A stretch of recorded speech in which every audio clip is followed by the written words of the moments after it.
یہ سفر ایک نیا ٹریڈر بنانے کا نہیں بلکہ ایک نیا ٹریڈر بننے کا ہے۔ یہ ایک پہچان کی تبدیلی کا سفر ہے۔ تو کیسا ہوتا ہے ایک ڈسپلن ٹریڈر؟ اس کی پہچان اس کے پروفٹ یا لاس سے نہیں، اس کے رویے سے ہوتی ہے۔ وہ مارکیٹ کو دوست یا دشمن نہیں بلکہ امکانات کا ایک بے لوث میدان سمجھتا ہے۔ وہ لہروں سے لڑتا نہیں بلکہ اپنے اصولوں پر چلتا رہتا ہے۔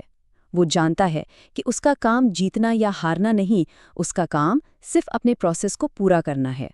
اور وہ اس دن کو بھی سکون سے قبول کر لیتا ہے جب کوئی ٹریڈ نہ ملے، کیونکہ وہ جانتا ہے کہ کبھی کبھی سب سے اچھا ٹریڈ کوئی ٹریڈ نہ کرنا ہی ہوتا ہے۔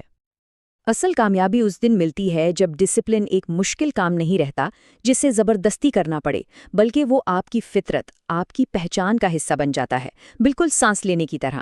جب یہ تبدیلی اندر سے آتی ہے تو باہر مارکیٹ کی کشمکش خود بخود ختم ہو جاتی ہے اور ٹریڈنگ پرسکون ہو جاتی ہے۔ تو آخر میں سوال صرف ایک رہ جاتا ہے، کل صبح جب مارکیٹ کھلے گی تو اسکرین کے سامنے کون بیٹھے گا؟ ایک جواری جو قسمت آزمانے آیا ہے، ایک انجان مسافر جو مارکیٹ کے اشاروں پر بھٹک رہا ہے، یا پھر ایک ڈسپلنڈ پروفیشنل جو سکون اور اطمینان سے صرف اپنا کام کرنے آیا ہے؟ یہ پہچان، یہ فیصلہ صرف آپ کا ہے۔